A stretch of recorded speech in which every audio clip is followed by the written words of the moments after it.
Let's go. I wake up to a little bit of drool on my pillow, feel like it's gonna be a bad day. Yeah, I'm tired of shit, and the coffee ain't hit yet, damn, ain't that great. I don't wanna go to work, cause my boss is a jerk, and I'm not even that paid. I need a change in my life, cause I don't feel alive, and there's nothing that makes me happy. Hold my beer for a minute, I'm about to quit my job, cash in for a ticket. I'm going on a trip and I don't plan to visit. I'm gonna stay there till I feel like I'm winning, and this is just the beginning. I need a big change, help me feel like living. I need a big swing, home runs I'm hitting, and I'll never look back, moving on till I get it all.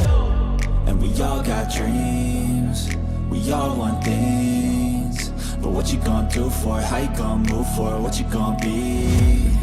And do you believe you can do anything? But what you gonna do for it? How you gonna move for it? What you gonna be?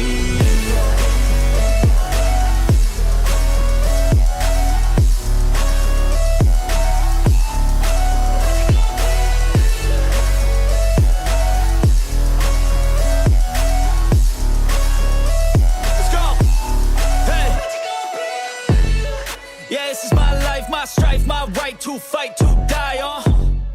And this is my game to play, to claim a brand new name, And I ain't gonna lie to you, I'm a bit nervous that I might screw everything up that I've ever done. But what's the point of living if you ain't having fun? I guess I'll try this, try that, might miss, gotta find what I'm good at. I guess I look here, look there, over where am I scared, where am I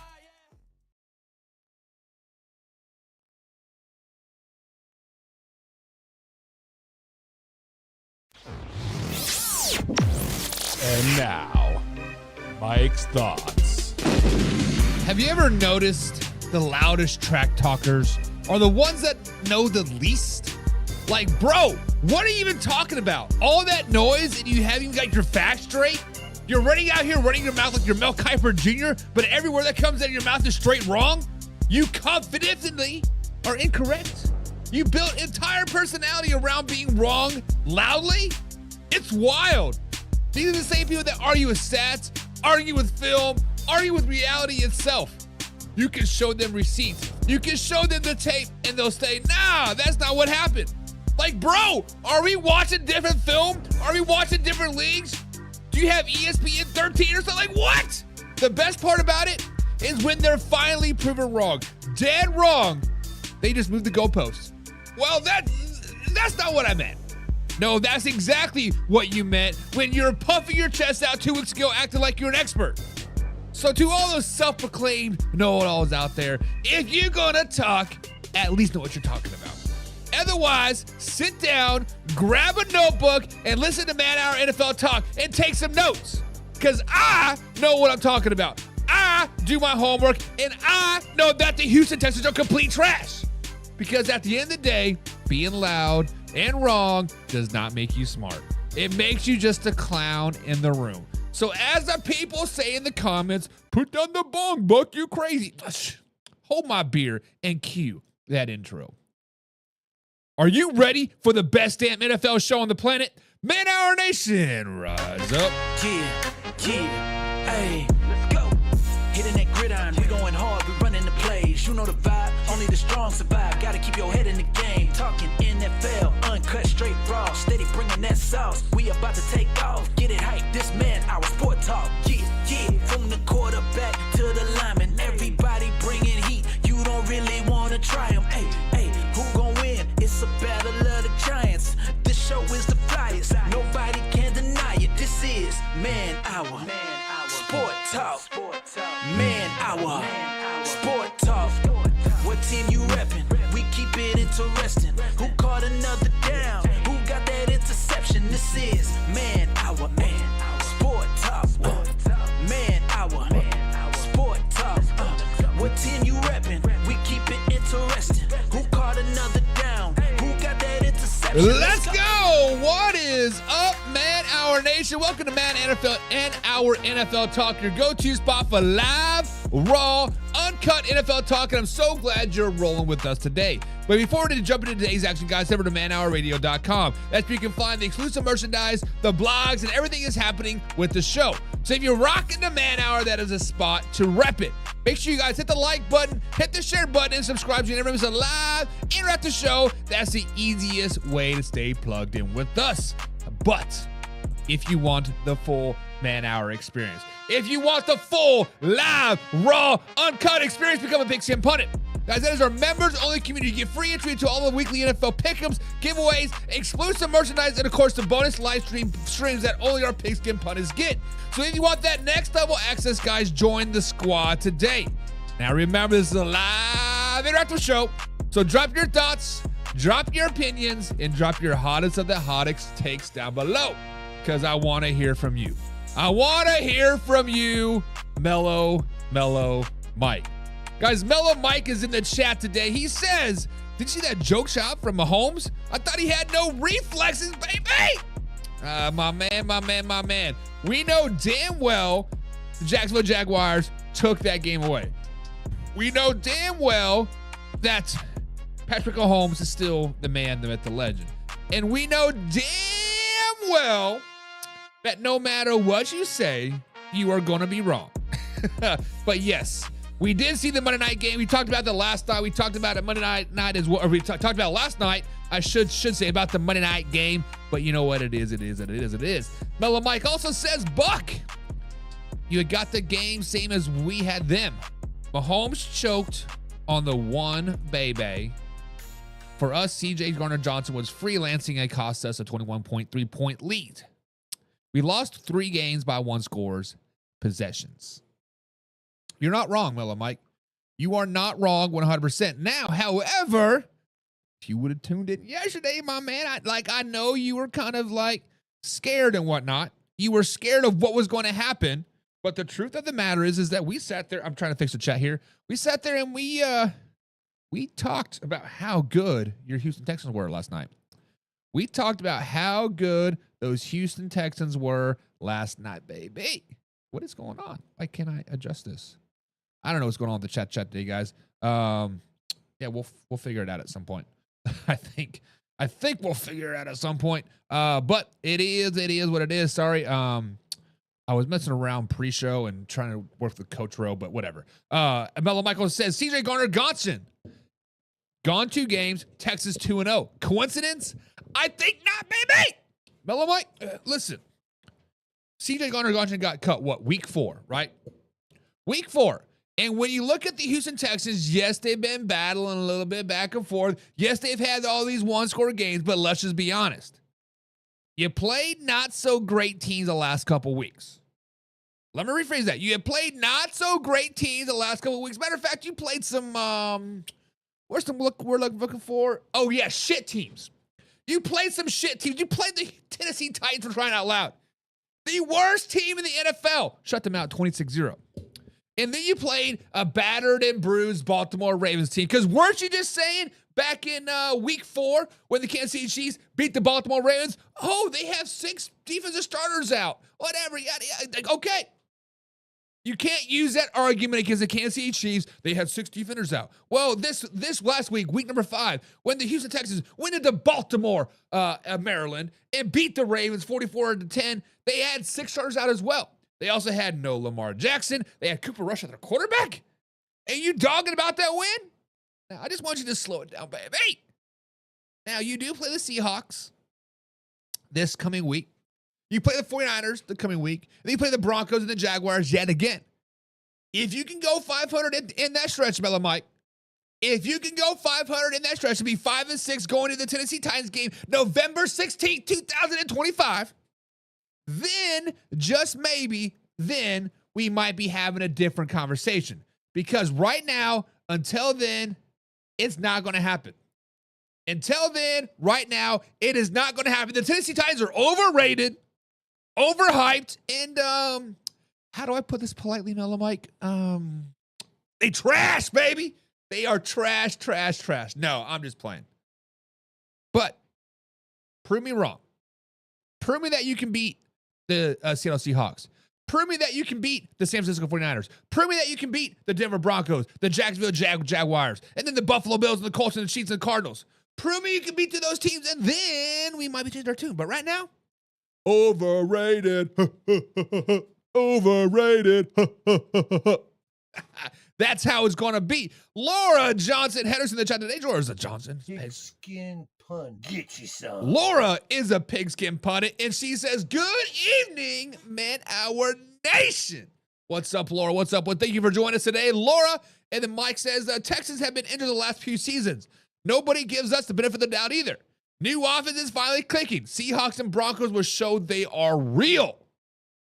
They're real frauds is what you mean, right? They'll show you that they're real frauds because the Broncos are overrated. Seahawks, a little overrated as well.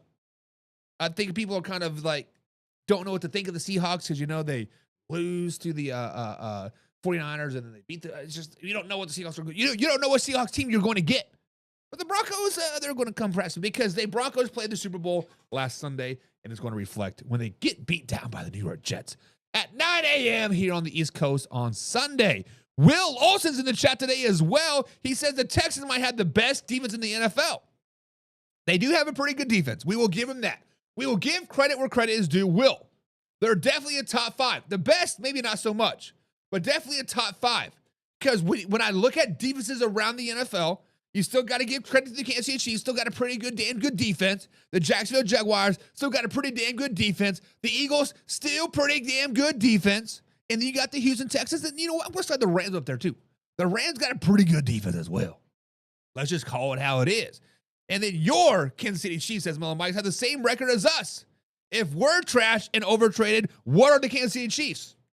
The Kansas City Chiefs are a little underrated right now, Melon Mike. Because look who we played.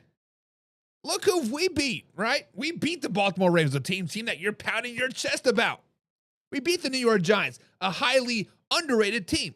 We lost to the Chargers, the Eagles, and the Jaguars. All very, very good quality opponents. Now, the Chargers this loss to the Chargers is going to look a little bit more skewed now that the Chargers are coming back down to reality, right? They were up here, but now they're coming back down here, right where they belong, middle of the pack. But you know what? Kansas City Chiefs will be just fine.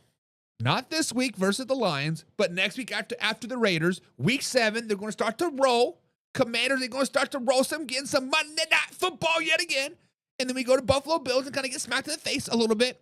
And then bada bing, bada boom, 7-8 wins in a row, baby. It's coming, and coming. And Mellow Mike wants to still continue to boost up his Houston Texans. Will Anderson Jr. is a Defense Player of the Year candidate, 100%. 100%. Him and Lloyd, Devin Lloyd, right, from the Jacksonville Jaguars are all definitely Defensive Player of the Year candidates. I will give you that, Mellow Mike. You guys got a good defense. And yes, defense does win championships. However, your offense does score a little bit of points. Just a little bit of points. Laura says this game that is currently on, meaning the Eagles versus the Giants, is a good one. Laura, do not spoil it to me. I have it on pause. It's right there. I'm like, halfway through the first quarter. Do not spoil it for me. If you do, I will swear I will punch you straight in the throat. And I hope you step in gum for every Tuesday for the rest of your life. Do not spoil it for me. Do not spoil it for me. But, guys, let's get into today's show, and let's talk about something that kind of shocked everybody Wednesday night. Because late Wednesday night, the Jacksonville Jaguars and the Cleveland Browns swapped quarterbacks in a move that caught most people off guard. Let's just be honest. Tyson Campbell is heading to Cleveland, and Greg Newsome II is heading to Jacksonville with some late round 2026 picks thrown in to even out the deal. So let's break this one down because this trade actually says a lot about where both of these franchises are headed in the 2025 NFL season. So here's how it went down. The Jaguars sent Tyson Campbell in a 2026 7th-round pick that they originally got from the Eagles to the Browns in exchange for Greg Newsome II for a 2026 6th-round pick originally from the New York Football Jets. Simple enough on paper, right? But this move goes way, way deeper than just a player swap. Greg Newsome is a 2021 first-round pick. This is the final year of his rookie deal, playing on that $13.38 million fifth-year option. Meanwhile, Campbell just signed a 4-year, $76.5 million extension this past offseason with $53 million of it guaranteed. Guaranteed $1 bill show. So that right there tells you everything you need to know. Jacksonville wanted to shed a future franchise burden and get a player who fits their new defense and identity under Anthony Campanelli. From the Jags side, this trade was strategic. I'm saying that right? Strategic. Campbell has battled injuries over the last couple seasons, hamstring, shoulder, thigh, and even when he's healthy, he's been struggling to return to that 2022 Pro Bowl caliber form. Now, the Jags GM, James Gladstone, said this wasn't a rental move. He made it clear. We think Greg Newsome helps us win football games right now. This tells me, guys, the Jacksonville Jaguars are in a win-now mode. They think they can win the AFC South. They think they can go to the Super Bowl right now. Now, with that being said, they are leading the AFC South right now. Their defense has been strong, but inconsistent as of late, and now they add a guy, Newsome, who plays with more vision and fits better in that zone-heavy look. They shred Campbell's big deal, free up some cap flexibility down the road, and get a corner who's hungry to prove himself in a new system. But now let's flip to the Cleveland Browns side. The Browns have been aggressive this past week. They traded Joe Flacco to the Bengals, which we talk about. Hear that in a little bit again. Added left tackle Cam Robertson, and now bringing in Tyson Campbell. This move makes sense for a couple seasons. They're betting on talent. Simple as that. Campbell is 25, and at his best, he is a true number one corner. Cleveland believes that in Jim Schwartz's defense, where corners are trusted to play press and attack routes, Campbell can return to his 2022 Pro Bowl form. Newsome was also set to be a free agent after this season. Instead of losing him for nothing, they flip him for a guy already under contract through 2028. So both teams got what they wanted. The Jaguars get a cheaper scheme fit guy with upside, and the Browns get a long-term piece with the premium position. This is actually the second trade between these two teams in 6 months. Remember when Jacksonville Jaguars moved up with Cleveland back in April to grab Travis Hunter, the second overall pick? There's clearly a strong line of communication between these two front offices, and both seems that to be in the mindset we're not waiting around. Gladstone even said this might be the Jaguars' last move before, or may not be the last move for the Jaguars before November 4th trade line. And I believe him. Jacksonville is pushing to lock up the AFC South early, while Cleveland is trying to stay alive in a brutal AFC North, that beating each other up weekly. So guys, here's my honest take. For the Jacksonville Jaguars, this is a smart football move. They save money, they improve scheme fit, and they stay aggressive in a season where they look like they're legit AFC contenders. Now, for the Browns, this is a pure gamble. Campbell has talent, no doubt about it, but his health has been an issue, and losing a versatile guy like Greg Newsome, especially when you're already shorthanded in the secondary, could bite them in the butt early and often. But I'll say this, both teams made food that fit their current direction. Jacksonville is building for a playoff push, and Cleveland is retooling on the fly. So I'm going to throw this to you guys, Man Hour Nation. Who won this trade? Jacksonville Jaguars or the Cleveland Browns? Was it the Jaguars getting a cleaner scheme, cheaper fit in Greg Newsome, or the Browns locking in long-term corner in Tyson Campbell? Guys, drop your thoughts in the comments down below. This is a live interactive show. I want to hear from you. And if you love this type of breakdown, guys, make sure to hit the subscribe, hit the like button, and remember, we're live Monday through Thursday at 9 p.m. East Coast time right here at YouTube.com. Now let's get into the comments and let's discuss your thoughts, baby. First things first, says the Chiefs are winning on Sunday Night Football. I want to agree with you, but we'll talk about it later. Mellow Mike says, be real. The Texans have lost games to teams they should have beaten in years past. Jets, Titans, Falcons, do those 2 weeks we did not do what we're supposed to do, dominate inferior teams. Not wrong. Mellow Mike says the best part of D'Amico turned play calling over to Matt Burke was the CEO coach. Pre-snap penalties and game management has improved. We're not talking about the Texans anymore. We talked about them yesterday a lot. Jaguars have faded when jumped out in the early division. Indy hasn't faced a legit defense. Texans are a team you wanted to play early while they figure things out. Titans, nobody remembers them. True. Will Lawson said the Jags defense has the most takeaways in the league with 14. Will, you are exactly right. Matter of fact, I think in the first 5 games so far this season, this is the first team ever to have multiple takeaways in the first 5 games of the regular NFL season. That is tough. That is tough. That is tough. That is tough. James Frank says, I like Greg, but I'm all right with Campbell coming over. He can be nice with Denzel Ward. Listen, the Browns defense could be very, very nice yet again. They could be because we've seen them play decent football, James, versus the Green Bay Packers back in week 3, right? Week 3 or week 4, whatever it was. When they play well, the Browns are a pretty good team. I like the change. However, can they afford it long term? Because they're going to have to move around a lot of salary cap to really make this work. Because they're already over the cap as is. Myles Garrett's way overpaid. Let's just be honest. Mr. I want out, but money's here. Okay, I'll stay here. Plus, you don't have a quarterback. Mellow Mike says Gladstone is the GM on that chat GPT bullshit.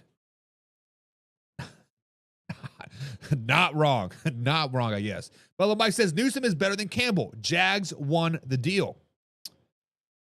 I think Greg Newsome has a lot to prove, right? Greg Newsome is that type of player that is on a contract year. And when players are on contract years, they like to ball out. They like to show no mercy, show no, what's the word I'm looking for? Pain and all that. Like, they are out there. However, what I'm worried about, as my chair starts to break, I need to get a new one, damn it. As we see a lot of these players that get paid, when they get paid, Ja'Jarius Sneed is one of them, their performance goes down really, really quick. They start working hard, right? They're like, I got that deal. I got those dollar bills, yo. But then they're like, I'm not going to try so hard. Off-season workouts, not so much. Oh, this injury's a little bit worse than I thought it was. That is what I'm worried about with Greg Newsome and the Jacksonville Jaguars. Right, Greg Newsome II. That's what I'm worried about. And James says Duval is going to get mad at Newsome celebrations after a QB clearly overthrows their wide receivers and he thinks he did something. Hey, James, I will never, ever be mad at a defensive player celebrating offensive miscues. When an offensive quarterback overthrows you by 15 yards and Greg Newsome is locking him down, kicking in the door, whatever he's got to do, celebrate that, baby. Let the offense know that they suck. Let them know that they suck over and over and over again. Because when you have a concrete defense and you hit up my man Wes Sexton from Elite Concrete Foundation and he lays that concrete floor for you and it is a solid concrete and you celebrate it, let it know. Let them know, let them know, let them know. Especially let them know that Buck sent you. Take some dollar bills, y'all. Oh, man, Rivers in the chat. Pigskin pun. Get you some. What up, old man River? It says, Mellow Mike, think about this. Campbell was traded to justify the Travis Hunter pick. Newsome is a slot corner. Hunter is a new cornerback 1. Didn't earn that job. I will concur with you on this. I think Travis Hunter is a better defensive player than offense. And I think by justifying this move for a slot corner, that Greg Newsome, those are your words, not mine. I don't know if he's really a slot corner. He's just kind of the guy, right? But if you want to call him a slot corner, yes, justify it. I think Travis Hunter can be elite if he chooses one side of the ball, or not if he chooses one side. If the coaching staff in Jacksonville makes him choose one side of the ball, he's going to be receiver, he's going to be a quarterback, then he can be elite. But right now, he's just going to be a middle of the pack average player. That's just what it is. It's what it is, what it is, what it is. James Frank says Newsome gets torched a lot. Trust me. The seasons he's played all right, but still gives up a lot. James, high risk, high reward, baby. High risk, high reward. If I'm going for the ball and I miss it, shit happens when you party naked. But when I go get that ball and I take it from you and then I lock you down, that's game changing, baby. So what do you want? Do you want to be good or you want to be average or do you want to be great and elite? Think about that. I want to be great and elite. I want Greg Newsome doing those high risk, high reward plays. Hell yeah. Brandon says, LOL. Mike, you here too? Listen, Brandon, welcome back. I think you were here yesterday, right? Welcome back. Mellow Mike is here when he wants to talk shit about the Houston Texans. He should have been here yesterday, but he is everywhere, he says. He is everywhere. And Brandon says, no way the Jags can play their guys now. Travion Walker, Devin Lloyd, Newsome, Anton Harrison, Strange, all need to get paid, baby. They do need to get paid. However, there are 3 teams that had over $100 million in cap space before the NFL season started.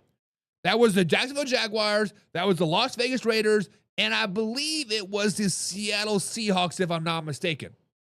I don't have the numbers right in front of me, but there were 3 teams that had over that $100 million cap space. Jaguars got room to pay some players. Trevor Lawrence just should have got the pot time. As simple as that. Because he's not going to get paid if he keeps playing this average ball. Now, if you play like you did on Monday night, baby, we coming. He going to the moon, baby. But they got money. They got money. Old Member says Jaguars may take over the division. Texans, they keep playing like this. Guys, you understand that the Colts are the cream of the crop right now. You understand the Colts are sitting at 4-1 right now. You understand the Colts are going to the Super Bowl, baby, right now. You got to overtake yourselves before you even think about first place. Because once you get second place, then you're still looking at the Colts like, Colts, Daddy, can I come up there and hang out with you? Can I sit on the couch with you, Daddy? As you guys know, I'm dogging the Indianapolis Colts because last night I said they're not a Super Bowl team. They're going to fall off the face of the earth coming up very, very, very soon. Brandon says Hines, Allen, and Lawrence were already paid. Lawrence was paid, 2 years ago, right? 3 years ago. His contract is coming up. His contract's coming up. Hines, Allen, I'm not for sure what his contract's at. But if I'm a betting man, Hines, Allen better get paid before Trevor Lawrence does again for the second time around. I'm not for sure what Trevor Lawrence's contract is. I think he's on his 3rd year, right? 4th year? I'm not for sure. After being extended. So correct me if I'm wrong. Because I have not been following Jaguars as closely the last couple years. But since they're talking about news right now with Greg Newsome, we got to talk about him. Mellow Mike says, however, the Jags paid over for Hansen imitation at quarterback. Bop they did. Google's Daniel Jones. You can Google Daniel Jones all you want. Daniel Jones earned his $1 bills, yo. He earned that money. It's not his fault that Giants are like, we don't need Saquon Barkley. We don't need a receiver. We don't need a defense. That's not his fault. That is not his fault that he played at an MVP level and then got his $1 bills, yo, and then the team's like, oh, we don't need anybody. But a player that is playing at an MVP level, a team that everybody has been doubting and dumped and dragged through the mud year after year after year. Now this might be your MVP frontrunner, and that is the one and only Baker freaking Mayfield. Guys, yes, that Baker Mayfield, the guy that everybody said was washed, toxic, done with football after bouncing around 4 teams in 3 years. Well, guess what? The man, the myth, the legend, he's back. He's playing his best football of his career down there in Tampa Bay. Guys, the Buccaneers are 4-1 right now. 4-1. And it's just not 4-1. They've won 4 games in the final minutes of comebacks. That's by far the most of any team in the first 5 weeks of the season since the NFL mergers in 1970. Baker's just not playing well. He's commanding his team. He's thrown for 1,283 yards, 10 touchdowns, and just 1 interception. That is a 10-to-1 touchdown interception ratio for the people that are not very good with math. That is tied for 3rd most touchdowns in the NFL, 4th in passing yards, and he's completing passes with elite precision. Against the Seahawks last week, 379 yards, 4 incompletions. 4!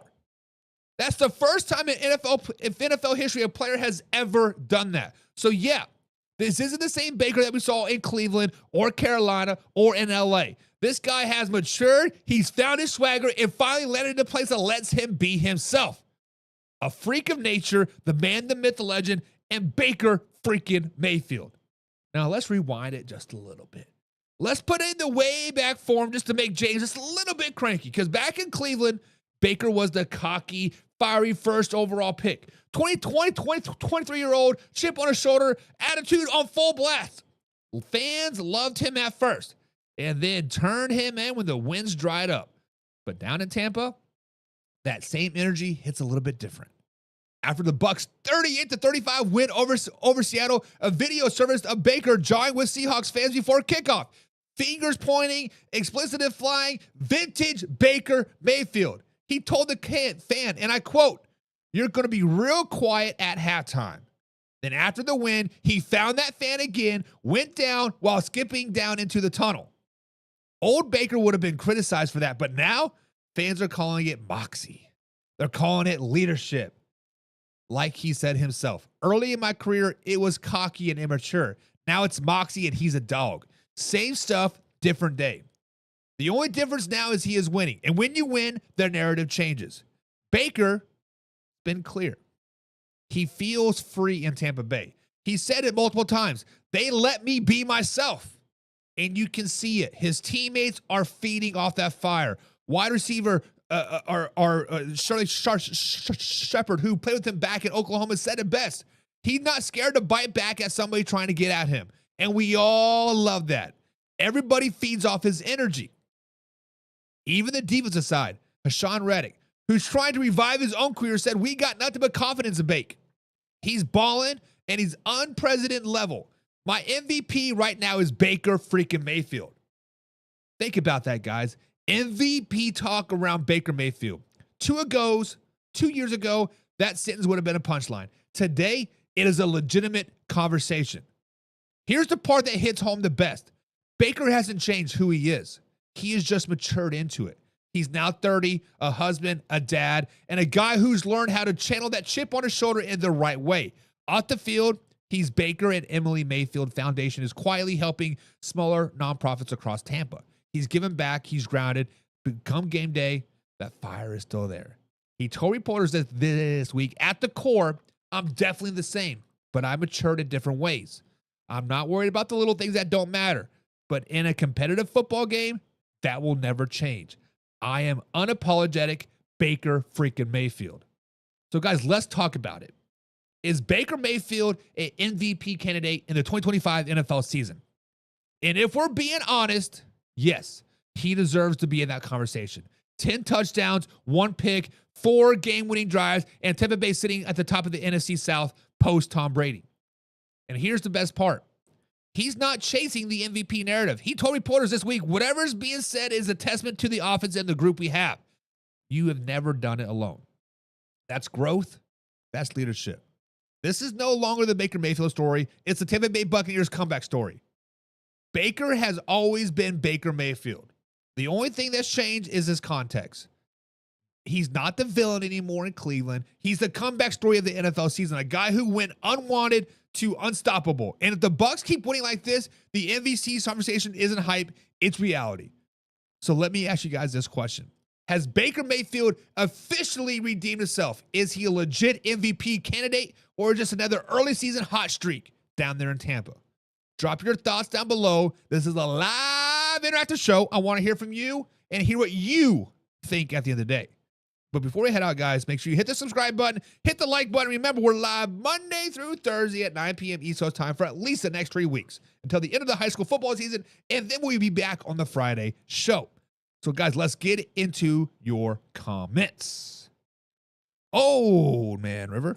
Pigskin pun. Get you some. Says, oh, hell yeah. I love me some Baker Mayfield. I think we all love us some Baker Mayfield. Brandon says, Eagles defense not being able to slow down the Giants is surprising. Hey, don't ruin the game for me, Brandon. Come on, Brandon. Come on, Brandon. Hey, I got the game on pause. It's still 0-0. No, but if you guys are watching the game, definitely enjoy it. I do love me some live football games.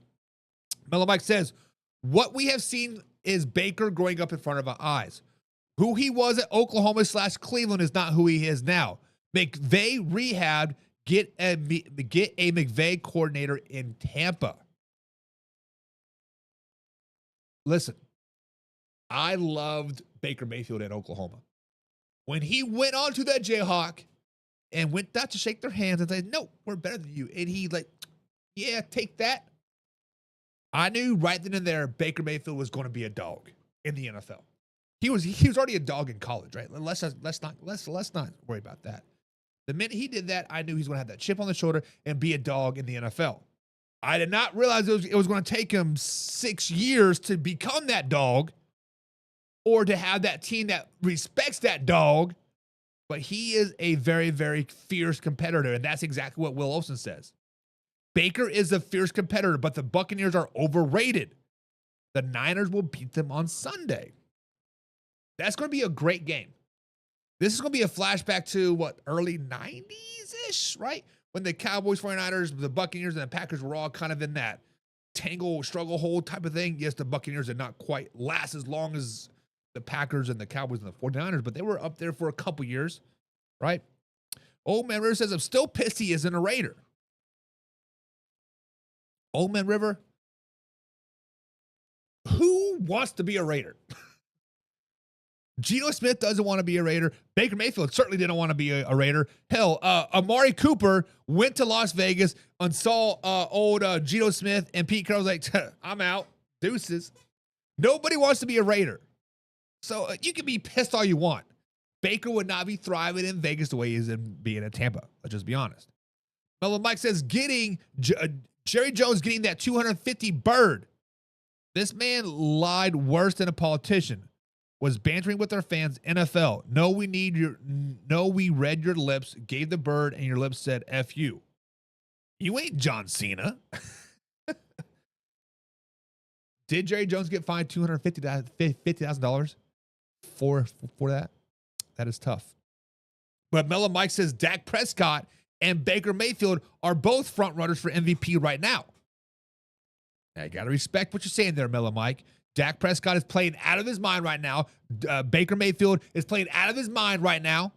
You know what's playing out of his mind right now? Daniel Jones. Got to put respect on some Daniel right now. Now it's still only week 5. Slow it down, baby. They play the Dolphins, Titans, and Raiders. Slow it down, baby. Hey, throw him up there. And James Frank says, let me pound it from my chest. Baker for MVP, damn it. Put some respect on the man's name. I agree. Joe Flacco for governor of Cincinnati. Slow it down. We're going to be talking about Joe Flacco here in a minute, old man. Remember, slow it down. And James Frank, I knew this was going to piss you off. He says, I'm still pissed Mayfield ain't a Cleveland Brown. I would be mad too. Actually, at football practice today with my man West and like Shay, we were saying, no, it was Shay. It was a player. It was Peyton, right? We were saying Baker Mayfield played with a torn labrum in his shoulder, led the Browns to the playoffs. I think they were playing the Kansas City Chiefs that year in the playoffs at Arrowhead, lost to the Chiefs with the torn labrum, and then the next year you let the man go? You let him walk away? I think you did they trade him or let him walk away to Carolina? He was like, we out. Baker, you're too much drama for us. Yes, we understand you led us to the playoffs. Yes, we understand you led us on the hurt shoulder. Like, what? We want OBJ. We want OBJ. OBJ's dad just made a highlight tape of you missing wide open receivers, and we're taking him over you. That's what boiled it down to. And where's OBJ now? Suspended till week 12 of the NFL season for taking HGH. Who made the right decision there? Will Olsen said Geno should be benched for Kenny Pickett or Aiden O'Connell. Well, Aiden O'Connell's still on IR for the next 4 weeks minimum, right? Probably out for the rest of the season. But yes, Kenny Pickett should definitely start in Vegas. We'll be talking about that coming up here. See that down there, Will, about 1, 2, 3, 4, 5 segments down? We'll be talking about Geno Smith. Mellow Mike says, Daniel Jones, just treat it like an asterisk. When they face a real defense, he won't be the MVP list anymore. We'll wait and see. Mellow Mike, I want to tend to agree with you. But we won't see that till early November when they play the Pittsburgh Steelers. That is our first true test of the entire NFL season. It's just, they have a very, very favorable schedule. And favorable schedule that is meeting headlines is in Miami right now. Tua is expected to play on Sunday versus the Chargers despite battling injuries in both hips and his left thumb. Guys, Tua is hurt right now. His whole lower body is hurting, and his left thumb is hurting. Oh, by the way, he's a left-handed quarterback. So let's break it down, because there's a lot more to the story than just Tua is playing. Because Tua's injuries have been an issue his whole career. Dolphins offensive coordinator Frank Smith confirmed today, that Tua was limited in Wednesday's practice and those hips and thumbs injuries. But the staff isn't overly concerned. It's kind of weird, right? Smith said today, quote, ultimately, he's working through stuff for the week, and we're not overall concerned for Sunday. Translation, he's hurting, but he's playing. Translation, he's hurting, but we don't give a rat's ass. Translation, our jobs are on the line, so Tua, you better figure yourself out, because it's you or us at the end of the day. And honestly, this is who Tua has been his whole career, a competitor who plays through pain. But let's not ignore the obvious. This is the same hip that's given him issues since college. And added a thumb injury on his throwing hand, that's not nothing. The Dolphins are down big right now, and they need him more than ever. Let's keep it real. Tua's health has always been this biggest storyline of his whole career. In 2022, he missed 5 games with multiple concussions. You all remember, right? Last season, he missed 6 games with another concussion and a hip injury. And here we are again. Same story, new season. This year was supposed to be different. Miami rewarded him with a massive 4-year, $212.1 million contract, expecting him to be a long-term answer. But through 5 weeks, you can already feel the frustration from the fan base, and even from inside the building. Head coach Mike McDaniels admitted earlier this week that owner Stephen Ross is really frustrated. And honestly, who can pay him? You hand your quarterback $200 million and you're starting at 1-4? Arguably the worst team in the NFL? And here's where the narrative gets tricky. Because while Miami's record look ugly, Tua really isn't the problem. He's tied for 3rd in the NFL with 10 touchdowns passes. And over his last 2 games, he's thrown for 433 yards and 5 touchdowns and 0 interceptions. He's protecting the ball, making right reads, and honestly, showing that when he's healthy, he is one of the most accurate pass rushers in football, making Tyreek Hill not a liar. Even though he is a liar, but he's not a liar, but you guys get the stiff. The problem is the rest of the Dolphins. The offensive line hasn't protected them. The running game has been inconsistent at best. The defense, once their strength, has completely fallen apart. And injuries across the board have turned what is to look like a playoff team into a group searching for answers in the #1 overall pick. Guys, the Dolphins did make one smart move this offseason, signing Zach Wilson as Tua's backup and drafting Quinn Ewers out of Texas in the 7th round. Wilson hasn't seen any action yet, but with Tua banged up again, Miami fans are holding their breath. This isn't a team built to survive without Tua. The offense is designed around his timing, his rhythm, and his anticipation, all of which makes him special when he's on the field. But if he goes down, the Dolphins' season could spiral out of control even faster. So what's really going on here? The Dolphins aren't just fighting injuries, they're fighting their identity. This team is built to win now, supposedly, right? They extended Tua.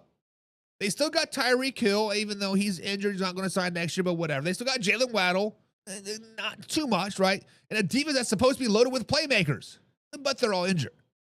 But at 1-4, with the frustration mounting and your star quarterback nursing multiple injuries, it feels like the season is hanging on by a thread. Frank Smith said they're not anticipating any setbacks, but we've heard that all before. At some point, the Dolphins have to stop hoping Tua was still healthy and start building around and protecting him. Because if he keeps taking hits, that $212 million contract could turn into an expensive regret. Guys, here is my take. This week's game against the LA Chargers is a make or break for Miami. It's simple as that. If Tua guts it out and leads the team to a win, it might rejuvenate their season. If he struggles or worse, aggravates that hip again, the Dolphins' playoff hopes, matter of fact, their season could be dead by Halloween. Tua's got talent. He's shown the leadership, but the Dolphins need to start helping him. This franchise is going to waste another elite quarterback with poor roster balance and bad protection, a.k.a. Dan Marino. But I'll throw it to you guys.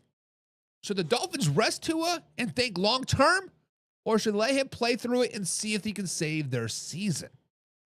Guys, drop your thoughts down below. This is a live interactive show. I want to hear your take. Be sure to hit the subscribe button, hit the like button. Remember, we're live Monday through Thursday at 9 p.m. East Coast time right here at youtube.com. Mellow Mike says, teams pivot off young quarterbacks too early. Sam Darnold, Baker, Geno, and now Mac Jones show. The functional teams screw up decent quarterback talents by not knowing how to build a team. Mellow Mike, coaching, NFL GMs, ownership don't want to invest time into quarterbacks and developing quarterbacks. Because we've seen Jane Daniels come in and destroy the NFL. Let's just be honest. We've seen Brock Purdy come in and destroy the NFL. Who else have we seen? We've seen Lamar Jackson come in and destroy the NFL. Patrick Mahomes do it. Those are all outliers. The truth of the matter is you have to build up quarterbacks.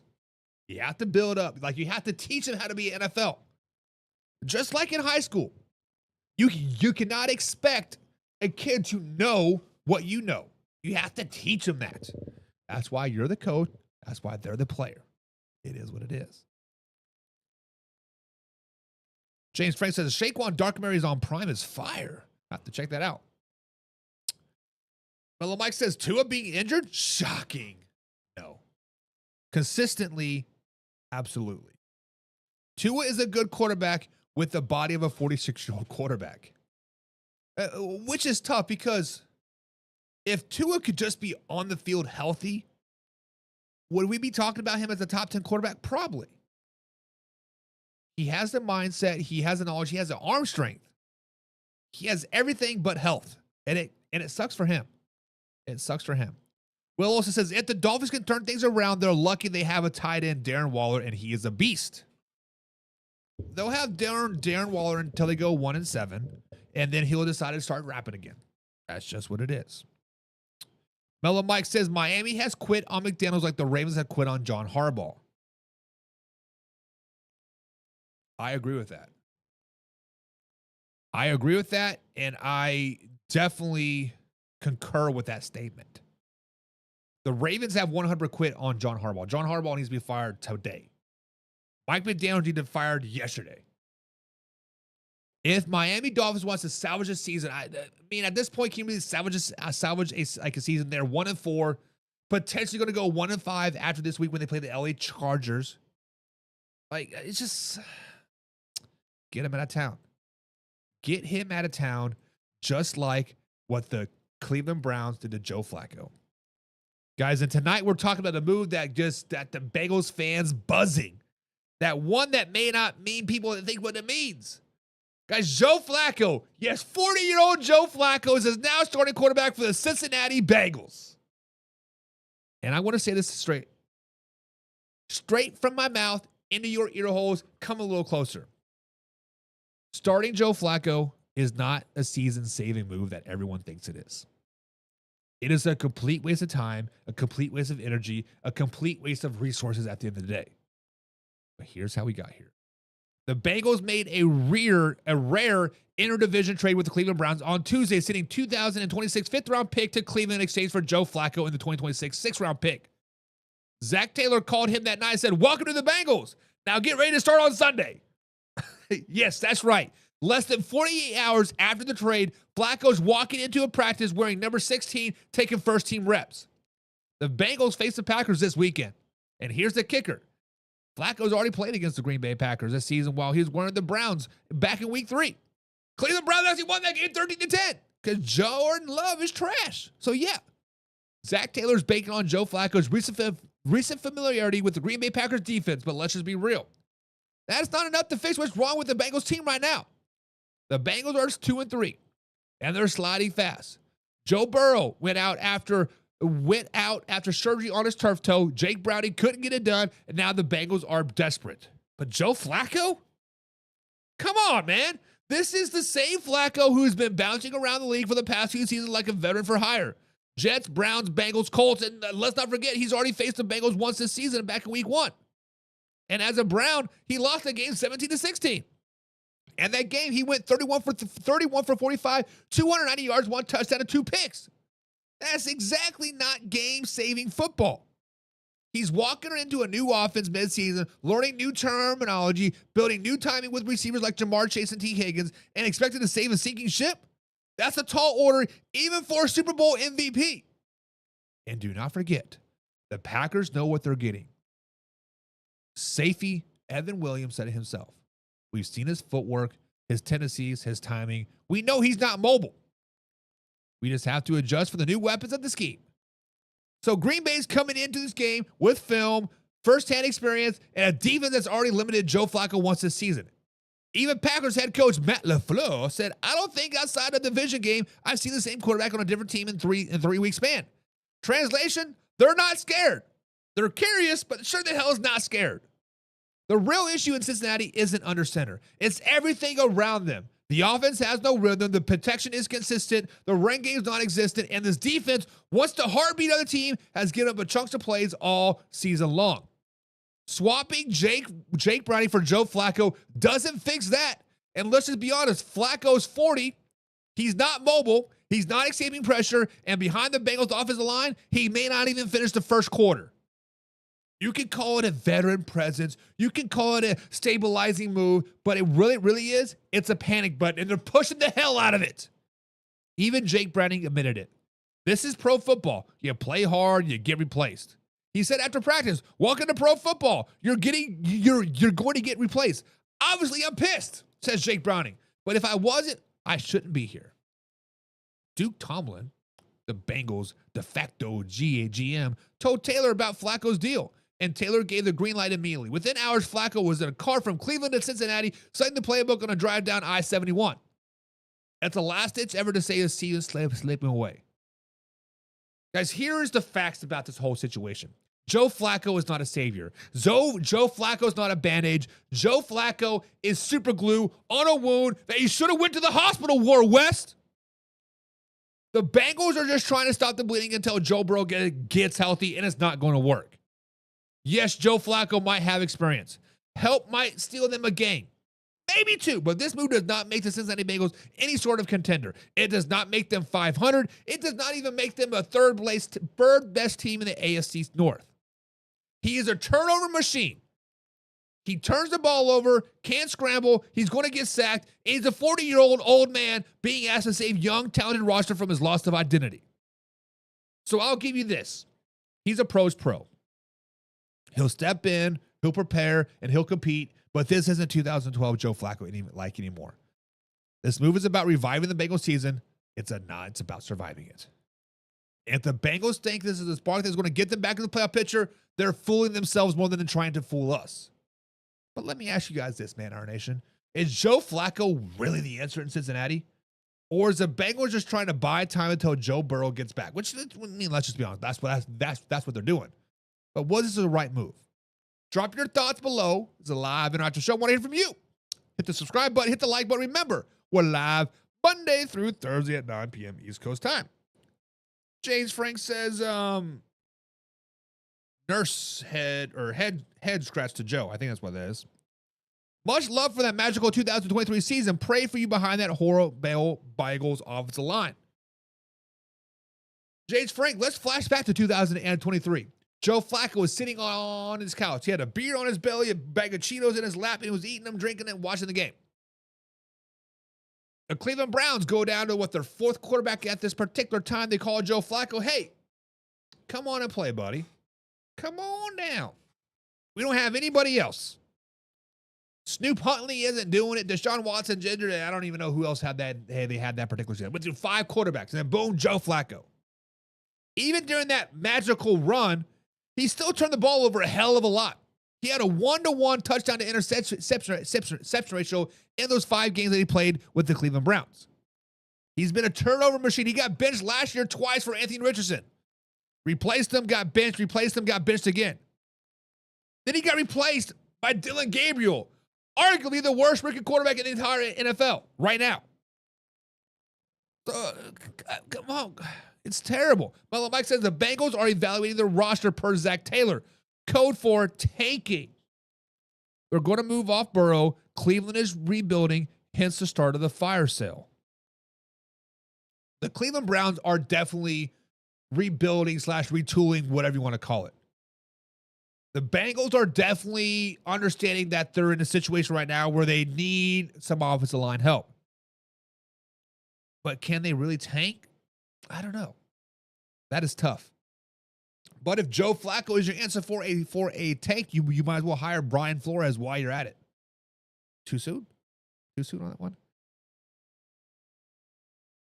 Will Olsen says Flacco can stay calm and cool under pressure behind the Bengals offensive line.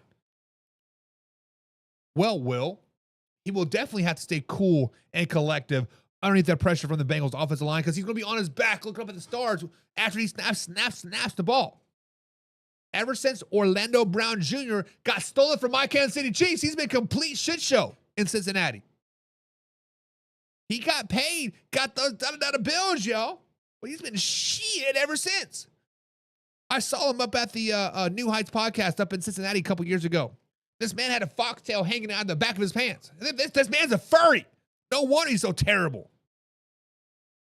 Flacco is going to stay calm and cool because he's going to be thinking, oh, man, I'm just going to lay here and collect my thoughts for like a little bit. He's going to be on his back a lot. He's thinking he's just got a divorce, got a new wife because he's on his back so much, getting red. James Frank says, should have went for Winston from the Giants. Potentially, yeah.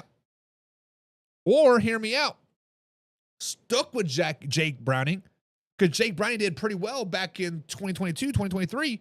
I think he was 4-3, 4-2 as a starter when Joe Burrow went out with that wrist injury. Maybe they should have traded for some offensive line help. Maybe they should have signed Trey Henderson to a long-term deal this season. The season was over this offseason when the Trey Henderson thing would happen. Let's just be honest about that. Mellow Mike says, Brian Flores fits the Ravens DNA to a T. Next Haven Ravens head coach will be Flying Flores. You know, there are certain coaches in the NFL, certain people in the NFL, or college and high school, or whatever, is simply better coordinators. Steve Spagnuolo for the Kansas City Chiefs is a great defensive coordinator. Terrible head coach in New York, but he's a pretty damn good defensive coordinator. Arguably one of the best defensive coordinators in the NFL right now. I said arguably. Brian Flores is a pretty damn good defensive coordinator in Minnesota. Wasn't so much a very good head coach down there in Miami. Now, you can call it the whole tanking scenario, whatever that lawsuit was all about. But the truth of the matter is he was not a very good head coach. There's a reason why he was getting paid to tank, because he's not very good. Let him be a defensive coordinator and just be happy being a defensive coordinator. You're winning a lot of ball games. You get a chance to win a Super Bowl. You get those $1 bills, yo. The stress of a head coach, some people don't want it. And James Frank says, LOL with the foxtail. Look, man, I'm serious, homie. James, I am 100% serious. I will go through my phone tonight. I believe it was 2023. It was on my birthday, so it was April 11th. My wife got me tickets. She couldn't go, so I got 2 tickets. We had 4 drinks. Pop, whatever. And I see this man walk out. He has a foxtail hanging from his pants. I'm like, what the hell? So I sent a Snapchat to my sister, and she's like, you didn't know he's a furry? Yeah, the man's a furry. Furry. He has a butt plug in his booty hole with a foxtail. John Williams says, I agree wholehearted. What do you agree about, John? I just now saw your comment. So are you referring to the Brian Flores fitting the Ravens DNA to a T? Is that what you agree with? Because if so, fire John Harbaugh now. Get him out of town. No longer needed. No longer needed. James Frank says, oh, I seen it with the foxtail. Oh, Foxy Brown. Oh, too soon. Too soon. No, never too soon for a good pun. My man, good job. But it's time for panic or patience, guys. It is time for panic or patience here on the old Man Hour Live, Raw and Uncut. Guys, let's switch gears and dive into panic or patience. Here's how it works. I'm going to throw out a situation, a scenario that's happening right now in the NFL world. This is up to us to decide. Should we hit the panic button or should we just slow it down? Maybe show a little patience. If we think it's time to panic, we'll say, okay, things are not looking good. We need to start freaking out a little bit. It's a uh-oh moment where everything seems to be spiraling out of control. But if we think it's more relaxed, take a deep breath, let's play it out type of situation, we'll go with patience. We'll remind ourselves that sometimes it takes time and not every bump in the road is the end of the world. So are we jumping off the ledge or are we sticking it out and trusting the process? Because let's find out in this week's Panic or Patience.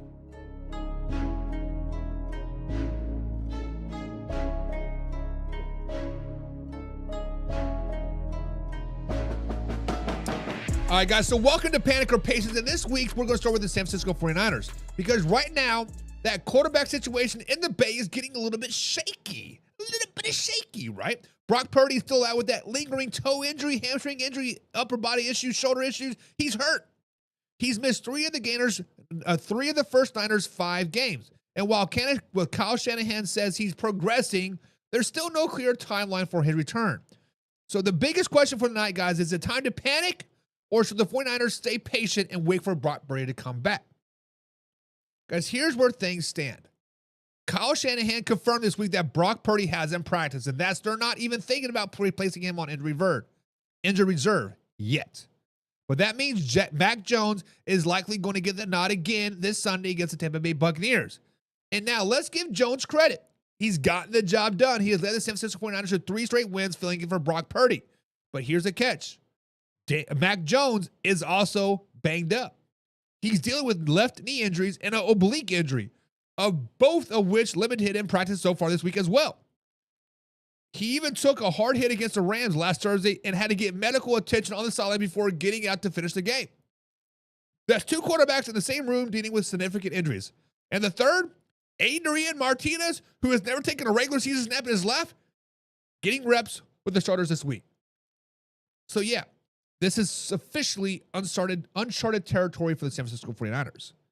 It's just not Brock Purdy or Mac Jones either. The 49ers roster as a whole is banged up across the board. Ricky Pearsall with his knee, Juwan Jennings with his ribs and ankle. They didn't practice on Wednesday either. George Pickens is still on injured reserve, but could return next week. Ben Barcher, starting left guard, is likely out for another week with a high ankle sprain, and their defense is still waiting to see if Malik or Kevin Givens can return from the injury window. So, not only are the 49ers on their backup quarterbacks, they're dealing with injuries and their top weapons, blockers, and defenders as well. This is the kind of stress that can derail a season if you don't manage it right. All right, so let's hit the panic button first. Let's hit the panic button if you're a San Francisco 49ers fans, because you got every reason to be nervous right now. Your franchise quarterback is hurt again. Your backup is hobbling, and your receiver core is decimated, and the offensive line is patchwork at best. Even with the wins under Mac Jones, his offense hasn't looked dominant. It's been carried by Christian McCaffrey, who's doing everything. And we know that Christian McCaffrey can get hurt if he gets out of bed wrong. And let's not pretend that Brock Purdy's absence isn't being felt. The rhythm, the timing, the quick-style offense Shanahan built around him is not the same. Plus, we've seen this movie before.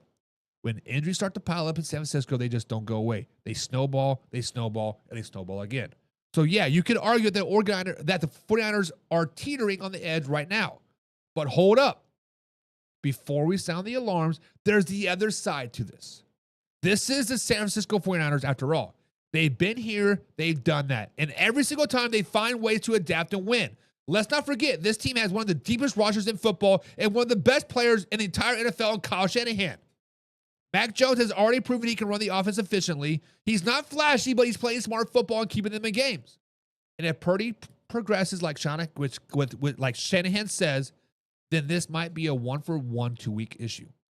Kittle's return is on the horizon. The defense will be getting healthy, and they're still finding ways to stack wins, even shorthanded.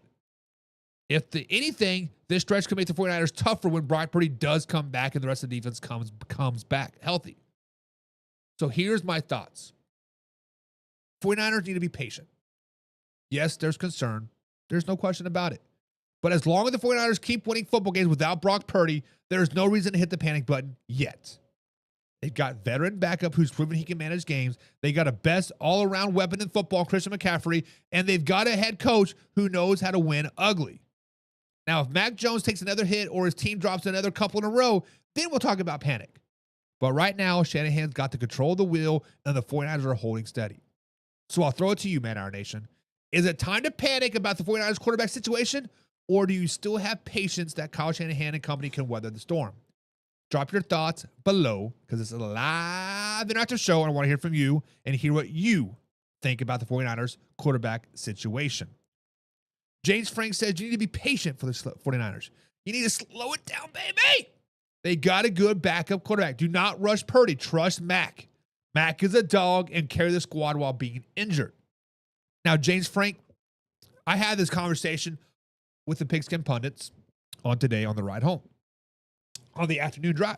If you guys ever want to be a part of that conversation, become a Pigskin Pundit. Hit the membership tab down below. And I threw out this notion out there that maybe, just maybe, the 49ers are better with Mac Jones. Maybe, just maybe, the 49ers shot themselves in the foot by paying back Brock Purdy. Because we said this last season. We said it the year before that and the year before that. That the 49ers quarterback is just a product of the system. Jimmy G, product of the system. Trey Lance, product of the system. Who they had before Trey Lance? Jimmy G, Trey Lance, whoever else it was, and then Brock Purdy. All product of the system. Once you paid Brock Purdy, you shut that Super Bowl window, and look what happened. Deebo Samuels is now in Washington. Christian McCaffrey's on the last year of his deal, probably going to be gone, right? Who else? Bosa is going to get paid again. Stuff happens, right? So I agree with you being patient. And Will Olsen says Mac Jones is better than Purdy. And the Niners are starting to get the starters back slowly but surely. And Will, you are exactly right. Now, obviously, losing Bosa for the season sucks, as with the torn ACL, if I'm not mistaken. It sucks. But I listened to a show earlier today with general manager of the 49ers. What is his name? Tampa Bay Buccaneers safety. What is his name, guys? Help me out. John Lynch, right? He says, hey, we're probably going to trade for a defensive end. We going to trade for an edge rusher. Whether it's Trey Hendrickson, whether it's a somebody else, like they're in the process of making that trade for an edge rusher. So the 49ers are going to be there in the end, Will, and I agree with you. They're pretty damn good. Mellow Mike says, this is like the Eagles team when the 49ers ran out of quarterbacks. My question is, this generation of football has regulated the physicality out of the game. Yet players are injured more than back then. Maybe they need more padded practices and take offseason more seriously. Mellow Mike, this is 100% facts. This is 100% fact, because when you train your body to be soft and then all of a sudden you go hard, you're going to get injured. That is why a lot of these Achilles injuries that we're seeing is basketball players, for example, last season, right? They half-ass preseason. They play a couple minutes here, they play a couple minutes there, and then bada bing, regular season starts. Oh, 100%. Boom, I'm back, baby. Boom, snap that Achilles. Just like in football practice. We cannot have 3 padded practices in a row. It's too dangerous. Now, I don't know if that's a state rule. I don't know if it's this rule, whatever, but whatever. We do not have 3 padded practices in a row. But come Friday night, we want to be a physical football team, and we're not that because we're a bunch of bitches on Monday and Tuesday. That's what it comes down to. You are 100% correct, Mellow Mike. They need to reel back all this. No padded practices, no double practices. Stop being baby back bitches at the end of the day. Stop being baby back bitches, and bada bing, bada boom, maybe these injuries will start. Stop. Maybe these injuries will stop being so, common. Xavier Worthy got hit in the shoulder. He's like, oh, I'm dying. Pop that shit back in there and get back out there, homie. Play it like in the 90s. I'm James Razor Mellow Mike's facts, baby. 100% facts. 100% facts. But what else is factual is the Cleveland Browns quarterback chaos right now. Guys, welcome back to the Man Hour NFL Talk. It's time for Panic or Patience. Now, the Browns just traded away Joe Flacco, leaving them 2 rookie quarterbacks, Dylan Gabriel and Shedeur Sanders, as their quarterback 1 and quarterback 2. Or is it? Because you got Bailey Zappi waiting in the wings, and we haven't really named Shedeur Sanders quarterback number 2 yet, but it's just stupid, right? But guys, the question for the night for the Cleveland Browns is, are the Browns fans justified in panicking, or should they stay patient about the quarterback chaos in Cleveland? Now, before we pick sides, let's remind ourselves what the Cleveland Brown roster actually looks like right now. The active quarterback roster room consists of Dylan Gabriel, Shedeur Sanders. That's it. With Joe Flacco traded, there's no seasoned veteran under center. Deshaun Watson is on the pump list while he still relapsed his Achilles out there dancing with his wife or whatever, bada bing, bada boom, so he's an option yet. The front office has been making moves. For instance, they recently signed quarterback Dom Jones to take Flacco's former spot on the roster. Why? That seems silly. On defense, the Browns just acquired Taysom Campbell as a quarterback swap in a presumably to reinforce the secondary that's been under pressure. The depth chart shows ongoing churn across the roster. There are injuries, question marks, and incomplete position battles across both lines and both skill spots. So it isn't stable. It's not a championship caliber roster, and this team is in flux at best. And here's why the Browns fans reasonably should feel alarmed. 0 veteran quarterback experience. Trading Flacco away means there's no safety net if Dylan Gabriel or Shedeur Sanders struggle. Inexperienced under center. Neither Dylan Gabriel or Shedeur Sanders has proven themselves to blow up games. Roster instability. Key spots are still unsettled. Injuries are piling up, and the structural weakness exists up and down the roster. The defense sucks. Let's just be honest. Right now, the defense is stuck. With the offense likely to sputter, this defense will have to carry heavier weight. It's risky when you're already patching secondaries with holes. There's no timeline for Deshaun Watson. Let's just be honest. At this point, Deshaun Watson is no longer playing in the NFL ever again. In short, structural, roster-wise, this team is not designed to ride out the storm easily. It's going to be a long season. But here's why Browns fans might hang on just a little bit longer. Don't jump off the ledge yet, quite, James. The front office is clearly pivoting toward youth and development. The trade for Flacco suggests they believe in building them rather than patching. Let's just be honest about that. The coaching staff has repeatedly emphasized player development, not just game results.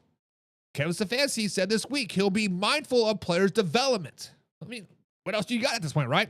The defense and other units still have pieces. The experience might accelerate their growth within Gabriel and Shedeur Sanders. So get them some reps. Patient might pay dividends.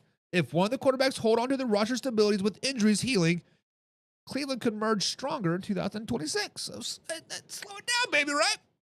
But if I had to pick panic or patience, guys, I am panicking if I am a Cleveland Browns fan. Not because things are irreparable, because they're not, but because the margin of error is so thin. You don't trade away your veteran fallback option unless you have some serious confidence in what's next. And I'm not concerned, I'm not convinced yet that the Browns do have a direction that they're going. This roster has too many unknowns, too many holes, and too many elevated expectations to place to unproven players. Until Gabriel or Sanders take control, cleanly decides that the panic button by far is fair. Push it loud, push it often, and push it as fast as you can. With that being said, if I see big signs of life from the rookies or a few wins in a messy fashion, I might pull back on the full-blown panic. But right now, the scales are tipped to concern. I'm pushing the panic button. I'm putting sticky glue around it so it stays down and is panicking all season long until Kevin Stefanski is out of town. But now it's your turn, guys. Do you think the Browns should panic and demand a change, or be patient and trust the rebuilding or the retooling or the development process that they're trying to develop? Drop your thoughts in the comments down below. James Frank says, let me clear my throat. Let me get the megaphone out. And he says simple as this. He says this. Panic, panic, panic. Panic, panic, panic. Kevin Stefanski, with his new Ivy League education, don't mean nothing in the NFL. Bye-bye, Kevin. Mr. Offensive Guru's office can't score more than 17 points. Get out of town, baby. Damn, James, slow it down, baby. But yes, panic, panic, panic. Mellow Mike says the Browns are still trying to identify the front end of the football they stood on.